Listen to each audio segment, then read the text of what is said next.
যদি polycystic kidney disease হয়, অনেক সময় ইউরিনে ব্লাড দেখা যায়।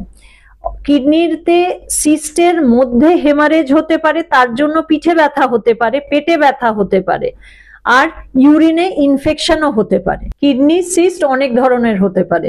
একটা হচ্ছে তার পলিসিস্টিক কিডনি ডিজিজ আছে, মানে যেটা জেনেটিক ব্যাপার, সেটা তার হয়তো বাবা কাকা কারুর একটা আছে, তারও আছে।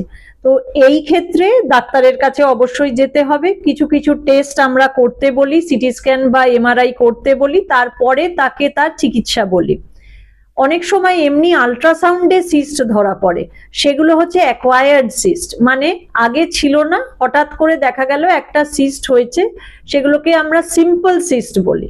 সিম্পল সিস্ট যদি হয় তাহলে দুশ্চিন্তার কিছু নেই, এবং সিম্পল একটা সিস্ট আছে কিডনিতে, সেটার জন্য কোনো ব্যথা হওয়ারও কথা নয়। কিন্তু অনেক সময় এই সিস্টগুলির ভেতর ব্লিডিং হয়, মানে হেমারেজ হয়, রক্তক্ষরণ হয়, বা তার মধ্যে কোনো পাথর হলো বা ইনফেকশন হলো, সেই ক্ষেত্রে কিন্তু ব্যথা হতে পারে এবং ডাক্তারের কাছে তখন যেতে হবে। কিডনি সিস্টের মধ্যে অনেক সময় টিউমার হয়, সেই ক্ষেত্রে কিন্তু ইউরোলজিস্ট বা অনকোলজিস্ট মানে ক্যান্সার বিশেষজ্ঞের কাছে যাওয়া উচিত।